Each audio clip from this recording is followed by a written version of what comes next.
Hey, hey, hey, hey, hey. Happy Friday.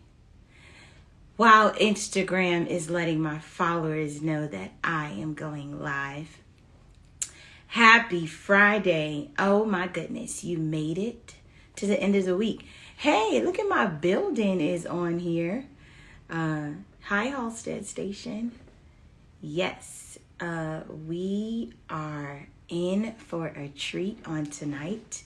If you haven't already, please share this live with your friends.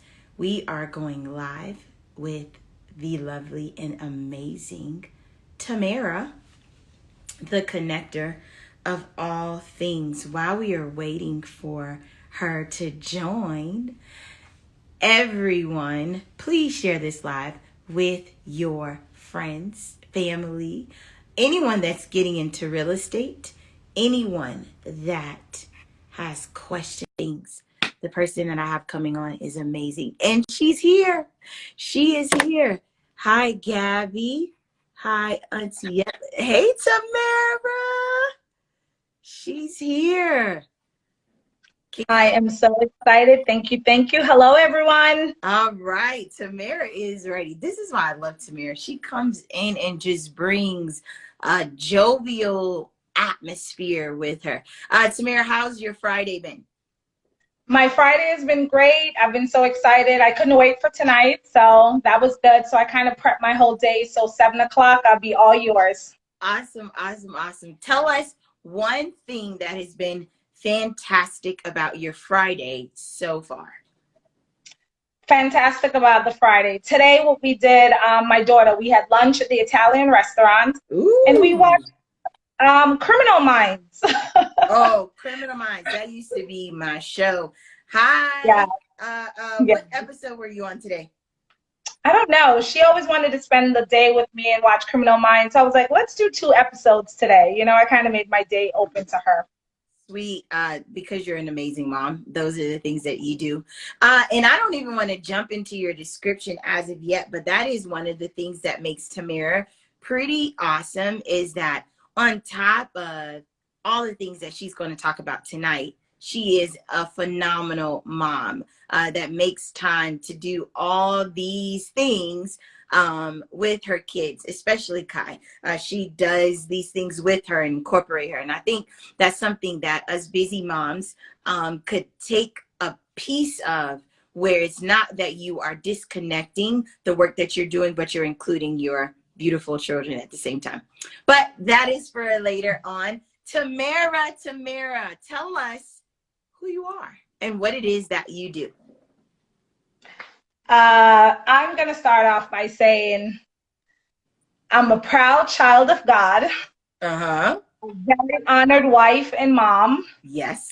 Then comes my speaking, my teaching, mentorship, my real estate, my business.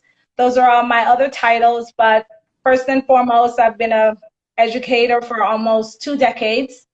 I love children. I think that's like my anecdote, for everything. Every time you're in a room with kids, you could always make such a positive difference, their mind. And I love that. I love that. I wanted to grow as an educator. And this year, I finished my master's degree in educational management. Whoop, whoop. Wait. And I was Let's pause. excited. No, let's pause and celebrate that. Don't try to say it fast, because one of the things that happen with us all the time, we as women, we don't like to celebrate our accomplishments. So I want to stop you so you can say it slow and tell everybody, what did you just do, Tamara? I completed my master's degree in educational programs, so educational leadership program. I got my master's a couple months ago, so I'm pretty excited. I graduated the whole ceremony online about a month ago. So that was like a big experience and a long accomplishment, overdue. Yes. Listen, Tamara has been in education for almost 2 decades, and she is known all over the state of Florida, specifically in Broward County, for just her amazing pedagogical understanding of what it means to relate to students, but also in the community. And so she tried to downplay like the work that she does, but she is a beacon in the state of Florida, specifically when it comes to connecting people and building awesome communities. So kudos to you, Tamara, for completing a goal that I know you wanted to make sure you finished on top, and you did it. And so I'm super, super proud of you. Thank you. Thank you. Celebrating our wins. Absolutely. All right. So tell us about real estate. Because I know in addition to teaching, being an instructional coach, at the same time, you was a realtor. Like, talk to us about that. Okay, I've been a realtor for 10 years and I've always played in both worlds. Whenever I get out of school, I would do real estate on night and weekends. And I've also, I try to balance to take that time. So last year, I remember I was talking to you on the phone and I kept saying, I know I'm going to graduate, but I kept being torn in between what it is that I have to do. I wanted to stop going into a 9 to 5. I wanted to have that opportunity, what I spoke to you about, freedom of being and freedom of acting. Sure. So everyone was like, you got the literacy coach position, you have your office, what are you doing? And I started struggling and I got so attracted to real estate. I used to go do real estate on weekends just to look around, just to be in the environment. And it created so much possibility just by being in that presence. And I kept tormenting myself and I was like, what do I do? What do I do? And then that fear was there. Yeah. So that fear is what, that comfort of it. So I got this big thing on my wall that said, false evidence appearing real. So I would say, Tamara, you got this, you got this, you could do this. And I would call you in the morning and I'm so thankful for your mentorship and your leadership. You would say, Tamara, you got this, you got this. And I would like push through it. And then one day I just wrote a letter in my journal and I said my goodbyes in February. Right? And then I kept it with me and I looked over it. And then in July, I was like, okay, I could take this to another chapter. I am ready to explore, ready to share all that I've gained over the years and kind of, take it to a next level. Yeah. So again, look at her. She's trying to downplay it, right? And so you walked away from education and you said something very pivotal, that you said that fear made you become comfortable. And you looked at fear, false evidence appearing real, and you used that as a platform to actually launch you into what it is that you're doing right now, full-time realtor. Talk to us about the fear in between, because I have a lot of people on here, and thank you so much for all of you that have recently joined. Shantae, Val, Lolita, Scholar Sudani. If you have people that you believe could potentially benefit from these conversations, please share with your followers. Tamara is briefly talking right now just about the fear of being in the middle and how she stepped out on faith to do something different. So talk to us about that. What was that about when you said you were vacillating in between this idea of what was comfortable, but ultimately what it is that you want to do? Talk to us about that experience. What people don't necessarily talk about is sometimes there's a lot of growth that happens behind closed door, because going into real estate and getting up the morning, and I don't know, I necessarily didn't have a plan yet. I had it all figured out, but now there's no one telling me to go to work. There's no one. So it's like you have this open canvas that you didn't know what to do, and it's scary. And then you're going to have to start working on your mindset. That was the first thing I started doing. I started creating my business as an LLC. So you're an entity by yourself. A lot of affirmation. You have to join groups to kind of get value for people already doing what you're doing that you could grow from as well. So it was, I'm not going to say it was easy, but it was so rewarding when you kind of lay out your day and then you get to kind of say, yes, what do I do next? And then after a while, you started having a more routine and you felt more comfortable because you're not going to work 9 to 5. You're not clocking in or clocking out. No one is telling you what to do. You have the opportunity to just like be, and being doesn't mean you get to do less. it just means you get to do more of what you want to do, enjoy, and all the possibilities. So it's a lot of work. Yeah, I know, but what I love the fact is that you stated that you are allowed to be a human being that is ultimately embodying the things that you want to do. Which and the other thing that I heard is that like you have command of your day. And I kind of alluded to that last week about how important it is that you take control of your day. So often we allow the days and the times, especially now because everything is amalgamated and kind of meshed together, that we don't necessarily take the time to plan out our day, where we actually relinquish control of the day and we take back the ranks and put ourselves in charge. And just like you said, it is not easy. It takes a great amount of discipline. It takes a great amount of dedication. And you talked about something that's so pivotal, your mindset, and making sure that you are grounded in community that is going to uplift you in the trajectory that you're going. Because I could imagine if you were around people that were negative Nancy's or Debbie Downers, it could have easily distorted you from, you know, taking the leap of faith to quitting, I mean, a great job, becoming an instructional coach, which was where your dream, you know. I remember leaving Florida and I was like, Tamara, this position is yours. You have the ability to be able to walk into my footsteps and do your own thing. And you did just that. And everybody was like, wow, you arrived, Tamara. You have your own office and you have the ability to run a school with almost 1,500 students. But what I love was that that was not your contentment. Like you were not content with the position. You were more concerned with your purpose. Yes, definitely, definitely. Yes, it's been amazing. And even one of the things, the affirmations, before we get into all the juicy real estate stuff, one of the things every day I do my affirmation. My students in my Global Scholars class, we came up with it. Every day, no matter what I do, I get up and I say, I'm able to accomplish great things. I'm true to who I am. I'm surrounded by love. All is well. And once I told myself that, you kind of stay in a beautiful state of mind. And when you do that, you're able to kind of tunnel vision of what it is that you're trying to do.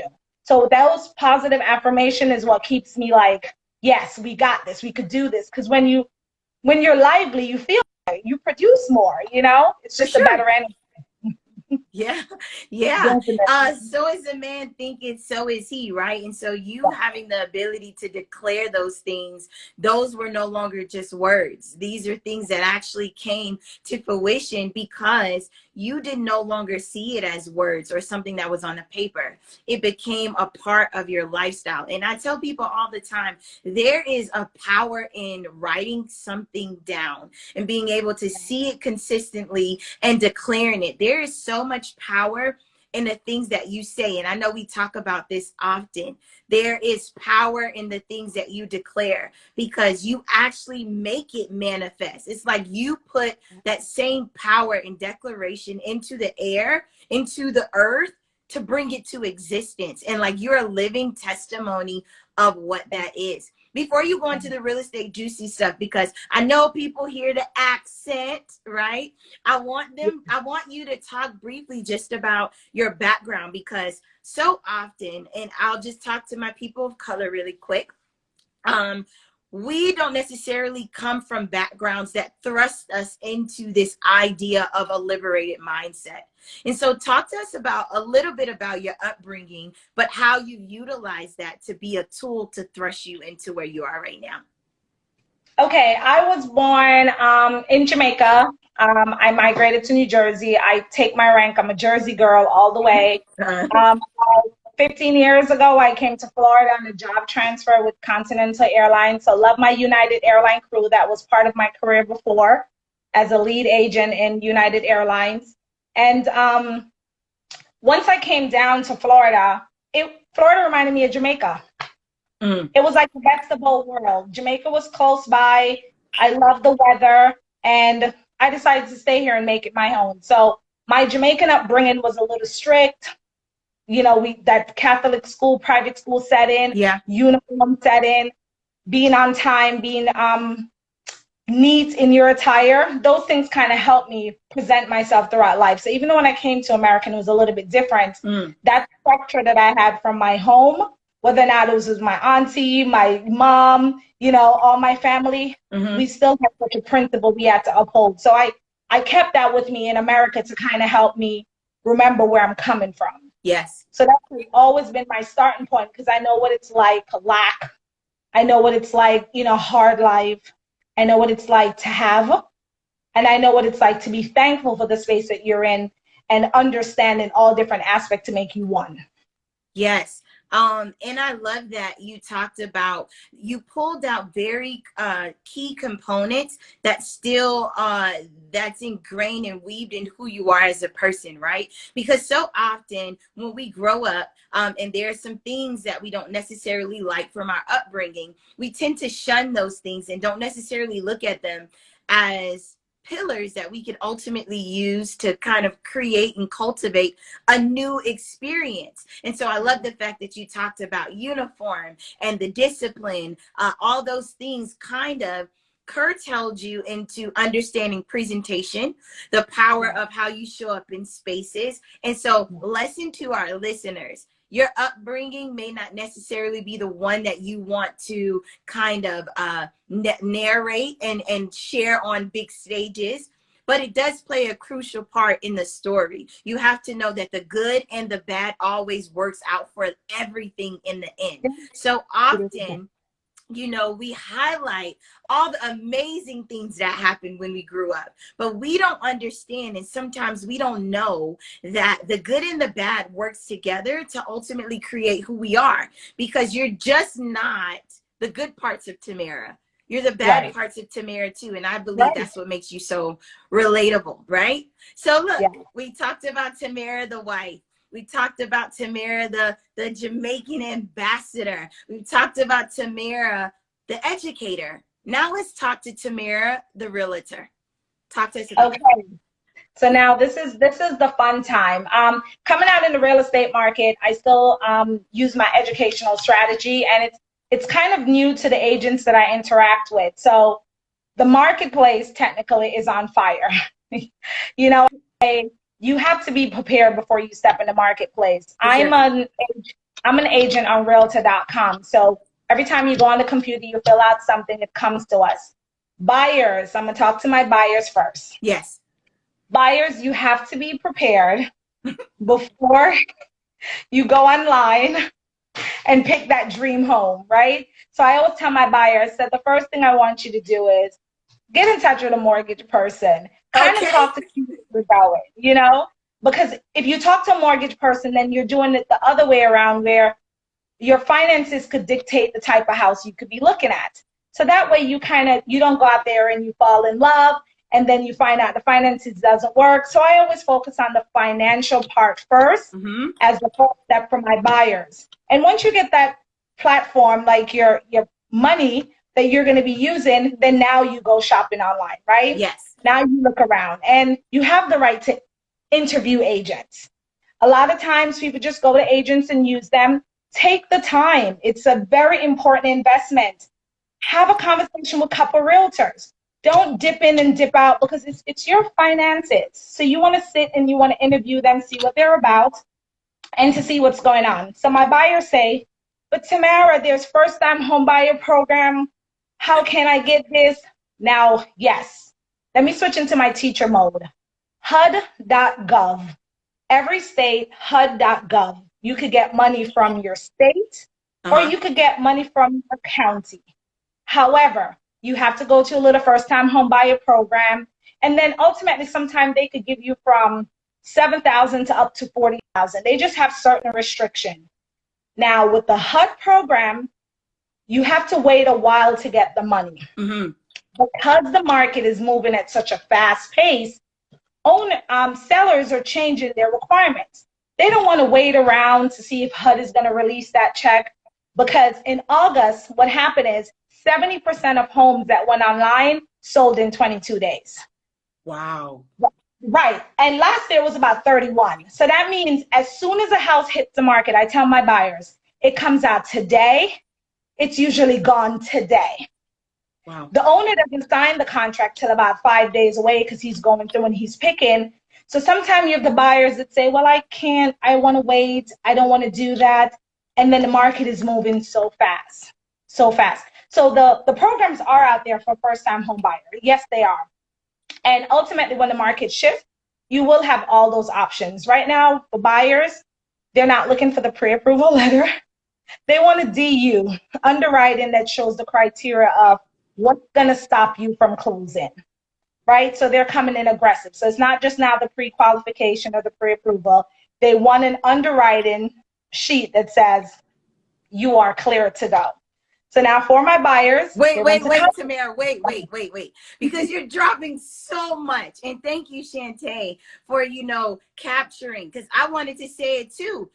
First things first. I think the important thing that you talked about is focus on your finances. And so that means prepare, right? If you are looking to purchase a home, it's not just, oh, I'm ready to buy a house. Are your finances in order? Okay. Are your finances in order? Because if they're in order, when those aggressive buyers or people that you talked about, I forgot the name that you called them, when they are coming at you with regards to your information, because you've already focused on your finances, you are good to go.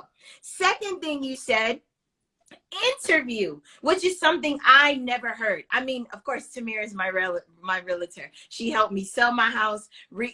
Tamara is the bomb, okay? But the second thing is interviewing, because before I had Tamara, I had someone else, right? And so Tamara, though, was very keen in understanding the importance of people, right? So I heard you say interview realtors, meaning you don't have to jump at the first one. It's just like a relationship, right? You don't want to just be dibbling dabbling with any old body, right? You want to make sure this is a person that you could really create a partnership with, because ultimately your realtor is your eyes and ears for all things. So make sure you prepare by focusing on your finances, making sure all things are together. Second, interview your realtors. You don't have to pick the first person that comes to you. Okay, I just want to capture that. As a teacher, we got to do CFU, check for understandings. All right, continue. That's a good one. Then here's another thing. You have I'm still talking to my buyers, then I'm gonna talk to my sellers. Okay. But my credit score, FHA takes you from 580 credit score. FHA, first-time home buyer, they'll say, first-time home buyer program. Well, the FHA is still 3.5%. A convention is 3%. Mm-hmm. The difference is the credit score requirement and your debt-to-income ratio. So I'm going to slow down with that. Okay. FHA wants 3.5% down. They usually look for 45 to 50%, but more 50% debt to income ratio. Okay. That means with your income and your debt, it should be within that 45, more towards the 50 for FHA is that sweet margin. Mm-hmm. If you have student loans and you're not in any payment plan, they're going to count 1% of what you owe on your student loan as a part of your debt to income. So FHA ultimately has less guidelines, but they still count your debt to income ratio, and they take you at a 580 credit score. So it's always good to kind of explore those options. Okay. Now the con against FHA, so the pro is you get in with a lower score, is that you pay a mortgage insurance for the entire loan. So a mortgage insurance for the entire loan is sometimes $230, $240, depending on the amount. You pay an insurance to borrow the FHA money, right? So that's the FHA, you go in on that. Convention is 620 credit score. You could pay as low as 3% down for convention, but they're strict. They're looking for a 45% debt to income ratio. And usually a lot of homeowners are saying now, well, I don't want FHA. I want convention. Sometimes you still can qualify for a convention, but sometimes first-time home buyers are so stuck on that FHA is that first-time home buyer that they don't explore the options of convention, 3% down, and over time you don't have mortgage insurance. The only thing is that convention sometimes requires a 620, 25 or above score to get you in. But ultimately, you have a higher score in the beginning than the 6. It saves you so much money over the life of the loan. So those are like the 2 things that's going on. Wow. That was a whole bunch that I'm like, what? FHA, ZJJ?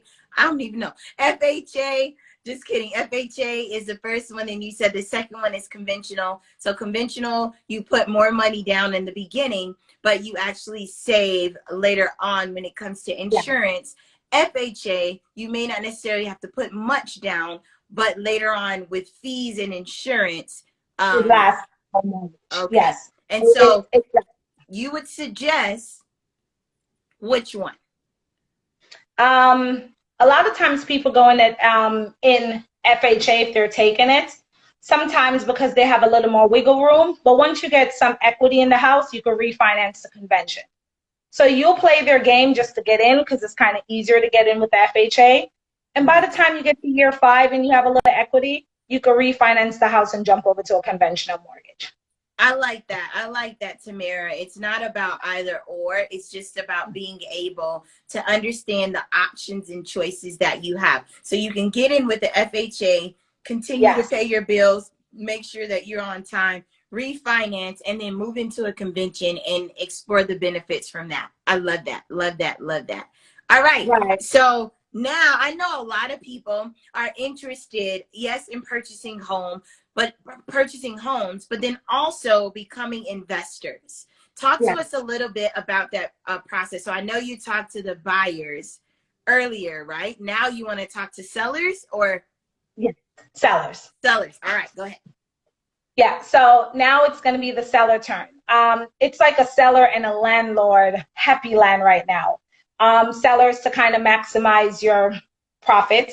Ultimately, again, you interview agents, make sure they have a good marketing strategy in place. How are they going to promote your listing, different from others?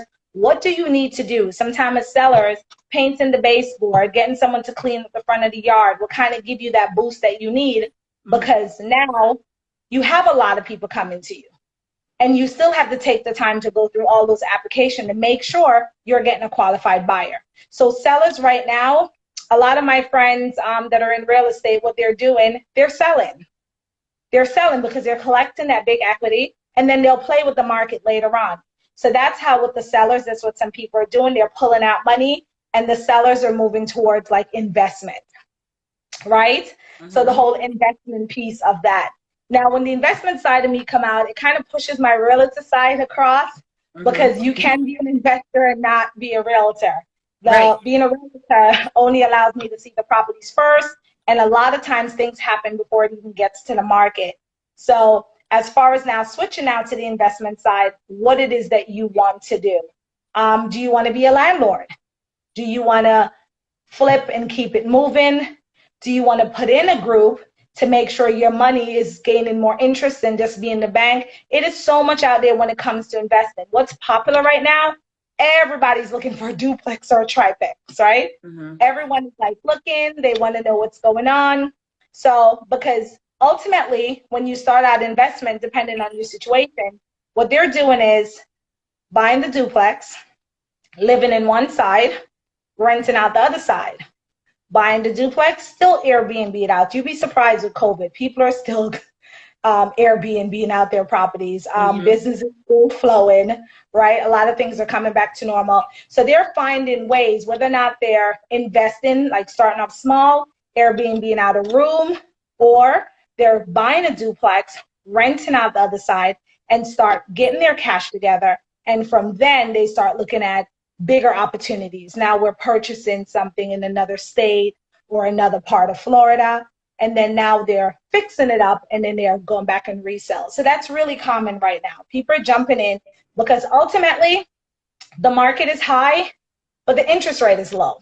So what happens is when the interest rate goes up, the prices go down. You still end up the same. Yeah, it's a balance. So it's still balance it out. So I would tell my clients, if you're going to go ahead and invest. The rent is high. It's still, you refinance up and down, it plays the game. The interest rate is really what I focus on for myself. As we talk about investing, we're on the same team. Interest rate is important to me. So it's not necessarily the price right now. With the interest rate, ultimately over time, you save 50 something thousand. Yes. You know, you save a lot of money. Wow. I mean, really, real estate 101 right here with Tamara, because I was able to learn so much with regards to just understanding the importance of how the market is working, just based off of what you just stated. So learning that as an investor, there are multiple opportunities where people are purchasing property, renting it out so you can have a monthly income. And then the next component to that would be potentially, you know, gaining or garnering a lot of financial assets. And then from there, moving into purchasing bigger property with new tenants, and just expanding and having more choices. But as an investor, you still need to do research. You still need to be acclimated with the area. You still need to know the different nuances associated with real estate, because it can get tricky. Yes, and we talk about it if you're saying, well, Tamara, I want to get into investment. I don't have any money, because sometimes people talk to you from a level as if you already have the money. And we talk about the simple trick of, and you can watch it on YouTube, all their great programs out there. They talk about using other people's money. Mm-hmm. And the quickest way using other people's money for us was getting that credit card. So now it comes back to that credit. So you now have a credit card that's 500. Then after a while you keep paying, it goes to 1,000. Then they give you 5,000. Then you get to 10,000. Then another credit card go, oh yeah, I'm gonna give her 10,000 too. And then yeah, you get another 10,000. And over time, that's $30,000 that you have. That's not necessarily your money. That even if you see a condo that comes on the market that, you know, requires a little bit fixing up and it's 30,000, you have $30,000 there in the credit cards that you could actually buy that property, you know, flip it, do a little work to it, kind of pay back off the credit card. So ultimately, it's learning how to build your portfolio so you could have those credit cards, or you're vested enough to be using other people's money. And there's so much programs out there that, you know, give you the one-on-one and what to do. But there's so much great way to get into the investment. And even from who's people on the live, right? You ask yourself, are you living in your dream house? And then, so the audience could say, are you living in your dream home, right? Mm-hmm. And then whether or not it's yes or no, sometimes we don't have a full idea or a visual of what we want. Yeah. Oh, I want a blue house. I want to invest, but what do you want to invest in? You know, you could get a dump truck outside and, you know, do roofing. And what do you want to invest in? What type of house do you want? You got to be so specific in a blue house on the left side of the road, Yeah. with tile floor. You want to be specific, because sometimes you say you want something, but you're not necessarily asking or, you know, focusing on what it is exactly for the universe to manifest. But I think that that is so powerful. In addition to manifestation, it's just like your house is covenant. Your house is equity, right? And so you don't want to get into something that you truly don't want, right? And so you have to be very particular. You have to be very specific about what it is that you are now making an investment property, because it's going to be yours. It's something that you should love, something that you should care about, because this is your property. And when, remember, when your investment and I had to manage your property, right? Yeah. And it was, some people are like, I don't want to be a landlord. I don't want to be a landlord. There's management company out there that will manage it for you. Yep. And remember how easy the process was when I stepped in and you were like, Tamara, I don't want to deal with this. And I said, I got you. The only thing you're going to do is collect your rent. Yes. And you have management company to kind of look over things for you and provide that comfort. So there are so many different people along the way. You don't have to do everything in the investment property. You're not the one that's going to be putting down the tile, sometimes managing the tenants. So sometimes we get so overwhelmed. We're like, I got to do everything. No, you're going to outsource at a good price, ultimately to kind of repeat and grow as you're, you know, going along. Yeah, I know, Tamara, I talked about this last week, staffing your weaknesses, right? And so, yes, I have brains. I'm smart. I'm very intelligent. And I was like, Tamara, I don't want to do this. Okay. I want to be able to sell my home, and sell it quickly, potentially to an investor, where we can get a really good deal. And I mean, Tamara was able to almost give me triple what I purchased for my home. And in addition to that, prior to me eventually selling the home, but like managing the tenants, making sure, as she stated, everything was together. So managing the property. And I thought that that was extremely helpful. It was one of the ways that I was able to gain another stream of income. I know Yeah. you hear that often as an entrepreneur, that, you know, you want to make sure that you have streams of income. And it is very true. And this is one way you can do it. Having property, outsourcing it, getting tenants, or either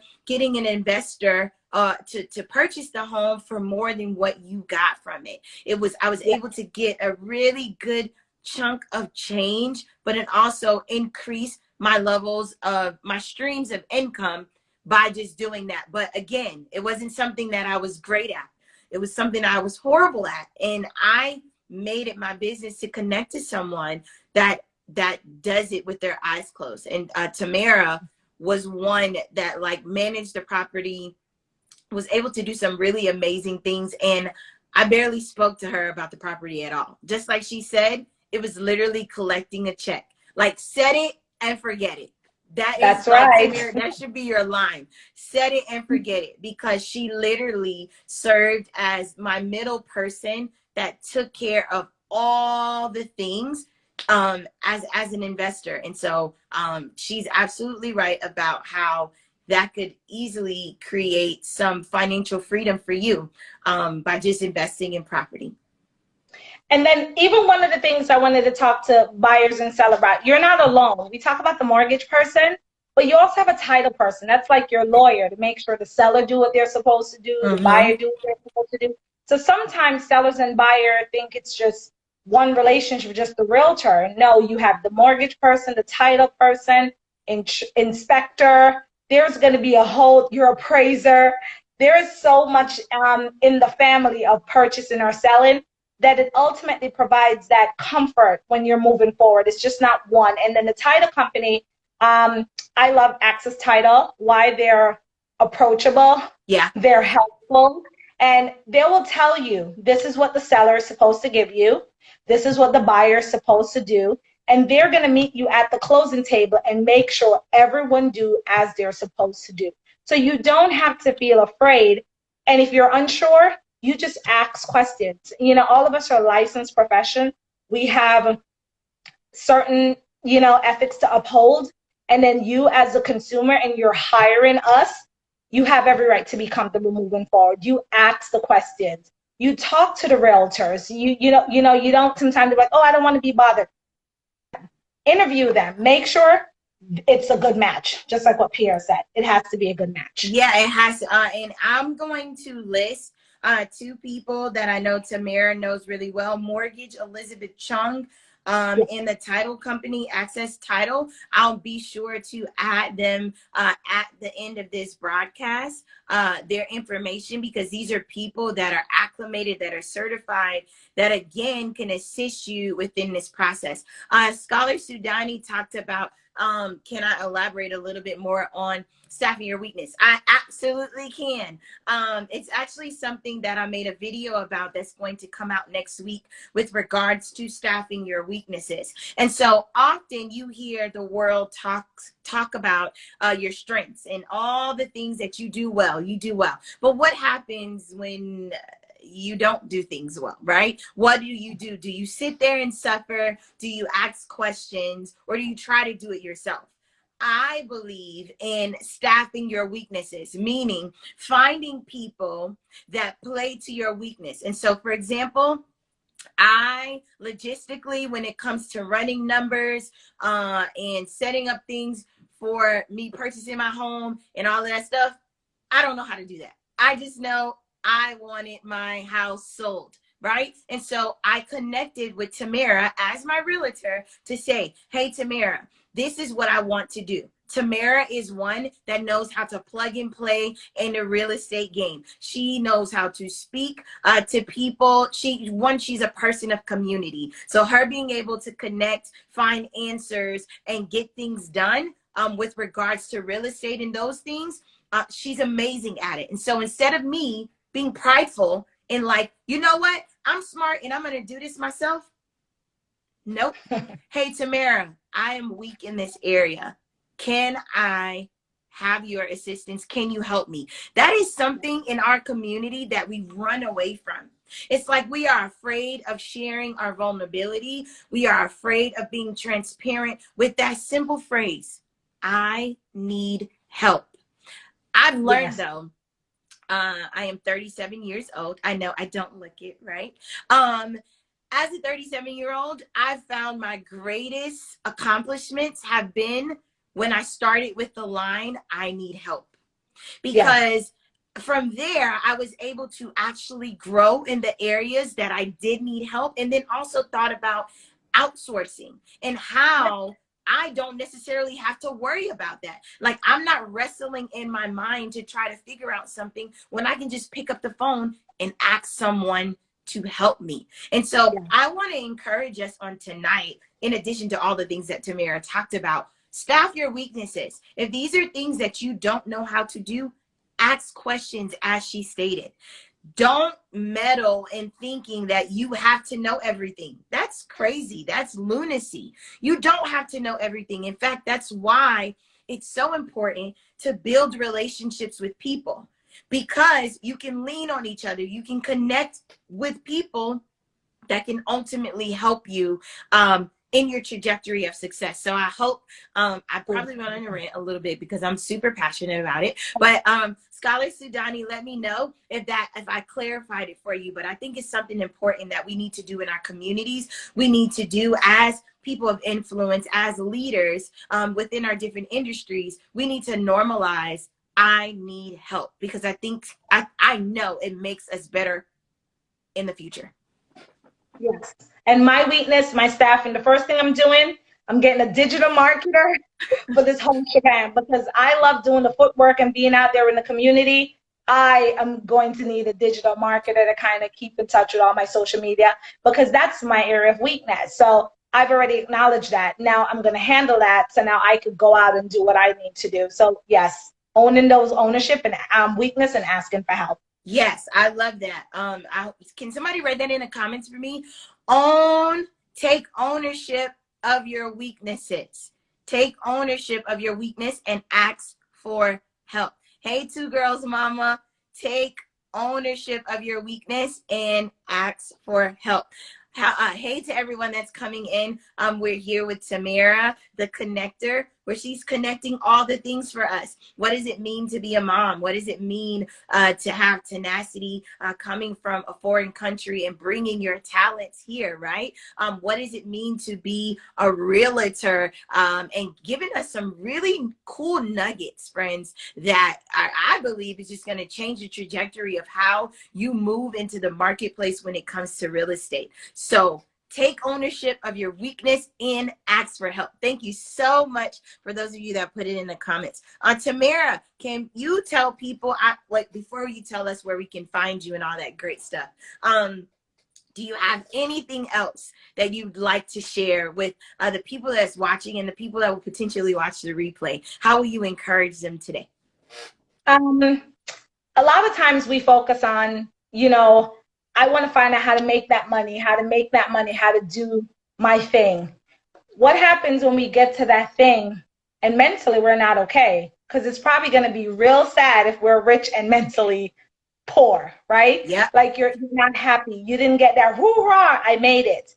So with anything that you do, whether or not it's you're buying a home, whether or not it's your family, your children, your being, how you grow and give, you have to celebrate. And we talk about that is it has to be bigger than you. And once you start working in that realm of serving, everything kind of comes. Like we were talking about it today, Pierre, where we said, how are we going to give? What are we going to do? And as you're serving and giving, it's providing for you to kind of do those things, right? So ultimately, your academic or your business goal is one thing, but also make sure mentally and spiritually you're grounded for you to enjoy the journey. So yes, the market is what it is, right? You try new things. You are gonna make changes, but the great things that we have is choice, right? Sure. My job is sucky. You don't have to be there. Yeah. I know you're gonna say, yes, I need the money.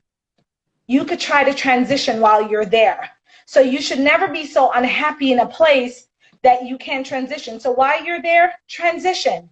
You're not happy. What does it take to make you happy? So Yep. sometimes we focus on what's not making us happy, and we don't focus on what's going to make us happy. So that's the big thing. What's going to make us happy, and then ultimately focus on that. Whether it's to grow your business, relocate, start a family, get married. What do you want? And then take the time to kind of research, right? And kind of know how you're going to go. And just enjoy the journey as you're doing it. We got one life. YOLO, right? That's Tamara's favorite line, YOLO. No, but you're absolutely correct, Tamara. It's about enjoying the journey. It's about thinking about reciprocity, because success and happiness is not always grounded in tangible things. It's not always grounded in actions and performing. It's actually grounded in just being, because we were created to be human beings. And so think about, what do you like to be? What is your happy space when you're being? Whether you state it, is it relocating? Is it talking to people? Is it bringing about awareness? As Scholar Sudani stated, she said clarity is one of your trademarks of your presentation in business. So I know for me, I get a joy out of answering questions and bringing awareness and mindset, right? That is my niche. That is something that I love to do. And so I can do that without getting paid for it. When you realize the thing, right? That thing that you can wake up and do without being paid, that's ultimately what brings you happiness. And I can say I've known Tamara for approximately 6 to 7 years, and I've watched Tamara flourish. Like, this story for me is one that's going to be cataloged for the world to see, because I've watched someone be so grounded and dedicated, and not necessarily have a background that is credentialed, with the silver spoon or opportunities, but what it truly means to have a heart for servitude. I would watch Tamara, deliver food to families that she wouldn't even know, or just do random acts of kindness, and not for recognition, not to be in the paper, not to say, hey, look, this is what I do. But for me, what she showed me is the importance of servitude, not knowing that I would meet and encounter someone of such stature, right? I came in as her mentor, as her supervisor. When we were in the school, little did she know that it was a learning process for me, because she may have saw me as her supervisor, but I saw her as a person that exemplified what it meant to be a servant. And so to watch her flourish now to where she's taking a leap of faith, doing what she loves, which is connecting, right? Tamara has been in the paper. She's been on the news. She is a mogul, as I stated, in her own right, in the state of Florida and abroad. And it's just amazing to have you on tonight to share your story, but to inspire others, to show tenacity. But what's the benefits of serving? It ultimately brings you happiness. It brings you joy, right, Tamara? Yes, and I'm a part of Jamaica Women in Florida, and it says each one teach one. Right. We're all grouped together, and you have Instagram. Sometimes you could reach out to each other, not a sales pitch. You could say, I know you from Pierre, what do you think about that? Sometimes we have the social media, not just the post, blah, blah, blah, whatever we do, but you have a connection to directly say, Pierre, I'm thinking about this. What do you think I could do? Use your network to kind of sometimes grow. It doesn't have to be in a sales relationship. It could be, well, I'm writing a book, and I go, oh, well, Pierre knows how to write book. you could all make that connection. But with the social media platform, we have so much opportunity to learn and grow from each other that we ultimately need to take advantage of. Yes, yes, yes. Use social media as a tool to uplift and not a tool to tear down. There is so much in social media that is serving as a downfall for people, because you get on social media and you feel like you have to compare, when in actuality you are unique. You are made in the image of our Father, right? And so like you have the ability to shine in your own lane. Like I am an educational pioneer. I have all these different businesses. That's my lane. And Tamara is a real estate mogul. But at the end of the day, if I have a question, I am not comparing my status or my stature to be like, hey, I'm not going to call her because we don't see eye to eye. Absolutely not. If you have what I need, I am going to reach out to you, because that's how you create a community where you truly embody each one, reach one, teach one. Because if I have it and you got it, we're all winning versus just one person that got out. No, all of us are going to evolve. All of us are going to have a platform where we can share our stories and ultimately build legacy for the future generation. And Tamara, I think that's one of our blessings. Huh? I think that's one of our blessing or curse of being teachers. We love to educate and talk, and you kind of go through the whole process. I do, you do, we do, that whole process. So sometimes we just kind of put our business hat aside and we just kind of say, how can I help you? Right? And we want to make sure we continue to serve, give, love ourselves, right? And ultimately celebrate our wins at the end of the day. For sure. Yes, Tamara. Tamara mentioned, I don't do this often, and I should, because it's one of my wins. I wrote a book. I released it. Well, this is not my first book. This is actually my third book. My third book. I'm actually in the process of recording it now and putting it on Audible. But if you haven't done so already, please, please, please check out Revealing the Blueprint. It's a 21-day devotional where you go from brokenness to breakthrough. It can be found on Amazon, or you can DM me for a signed copy. I've sent out signed copies all last week, and I am going to be sharing the testimonials, because it's interesting. You write a book and you're like, wow, I wrote a book, yay. But I'm getting back testimonials from people that have read the book and talking about how the book has changed their perspective on how they do things. They're taking things one day at a time, because scientists and studies show that it takes 21 days to break a habit. And so there is 21 days of devotion that you're kind of encouraged to renew your mind. So if you haven't purchased the book already and you would like a signed copy, I got you, Scholar Sudani. I'll send you the information. You can just DM me that I want a signed copy. And I'll send you. Also, just to piggyback, I'm day 2 in your book, right? I was festering, and I'm around and and I went to your day 2 in the survival kit, and it says rest, right? Yes, rest is your weapon.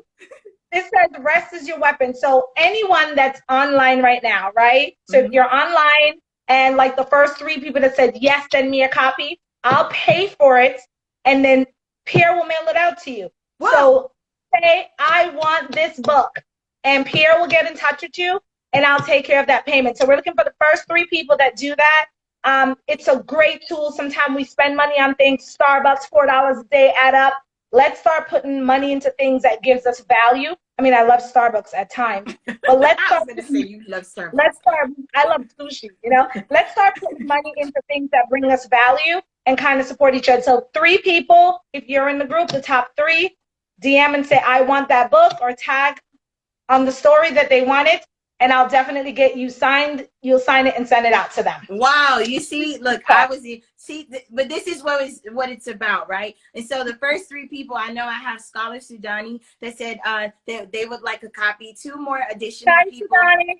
Tamara said she got you. So just tag your name, DM me if you'd like a copy, and I'll make sure that you get your signed copy as soon as possible. Yes, Scholar Sudani, I got you. You are the first one. And so I'll make sure that you get your book. DM me your information and we will get your book shipped out to you. But yes, I am super excited. Tamara, thank you so much for coming on. Tell us where we can find you. For me, it's a little bit different on social media. My social media is at Broward County Spotlight. That's at Broward County Spotlight. Why? Because on there, I'm a community influencer.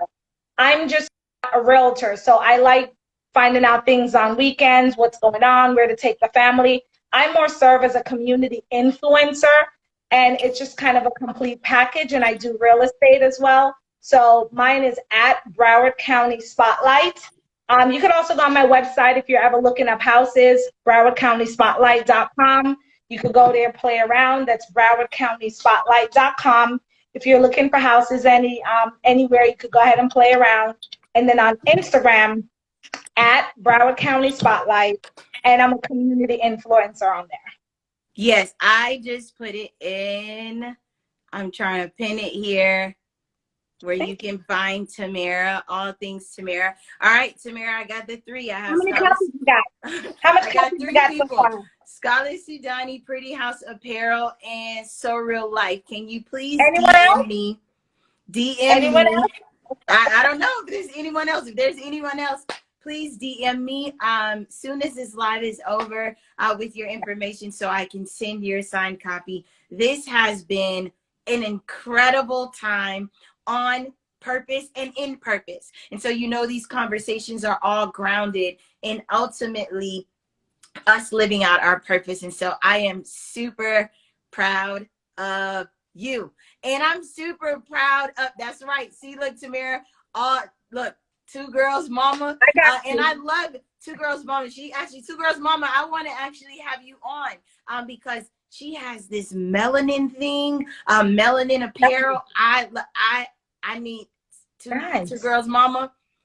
I need you on here. Oh, Auntie Ellen wants one. Tamara, look. That's right. Let's grow together. Let's grow together. All right. Well, it's been a fun Friday. Thank you all for coming on. Tamara, pat yourself on the back. My first live. Your first live. You did awesome. You did Thank well. You guys And for those of you that are watching the replay, please make sure that you have a pen and paper and you're taking notes. I say note takers are history makers. She drops a lot of gems, a lot of insight that's going to help you when it comes to real estate and exploring this realtor world. Thank you so much, Tamara. I love you, and I can't wait to see you all next week. Talk to you soon. Bye. Thank you. Yes, Brown Girls Forever. That's right. Two Girls Mama, DM me. You're next on Peers Perspectives. All right. Bye. Bye, everyone.